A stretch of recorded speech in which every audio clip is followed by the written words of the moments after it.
ఏపీలో 3 రాజ్యసభ సీట్లకు ఎన్నికలు జరగనున్నాయి. ఇప్పటికే కూటమి పార్టీ తమ అభ్యర్థుల్ని ప్రకటించింది.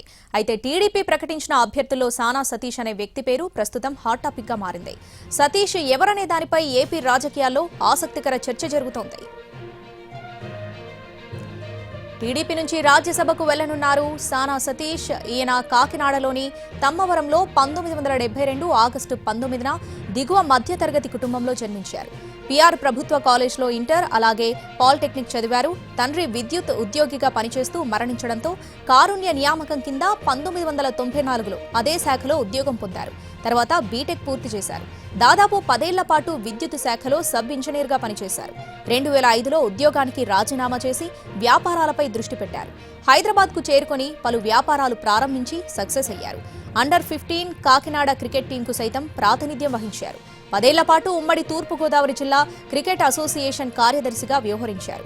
ప్రస్తుతం ఆంధ్రప్రదేశ్ క్రికెట్ అసోసియేషన్ కార్యదర్శిగా ఉన్నారు సానా సతీష్. తన పేరు మీద ఒక ఫౌండేషన్ను సైతం ఏర్పాటు చేసి సేవా కార్యక్రమాలు నిర్వహించారు సానా సతీష్. గత ఎన్నికల్లో కాకినాడ నుంచి లోక్సభకు పోటీ చేసేందుకు ప్రయత్నించారు సానా సతీష్. టీడీపీ నుంచి టికెట్ ఆశించారు. అయితే అనూహ్య పరిణామాలతో ఆ స్థానాన్ని పిఠాపురం జనసేన నేత ఉదయ్ శ్రీనివాస్ కు కేటాయించారు. దీంతో ఎన్నికల్లో పార్టీ పర్యవేక్షక బాధ్యతలు చూశారు. మరోవైపు ఎన్నికల సమయంలో టీడీపీకి అన్ని రకాలుగా అండగా ఉన్నారు. చంద్రబాబు, పవన్ కళ్యాణ్ కు సన్నిహితుడిగా ఉన్నారు సానా సతీష్. దీంతో టీడీపీ సానా సతీష్ కు రాజ్యసభ టికెట్ ఇచ్చినట్లు టాక్ వినిపిస్తోంది.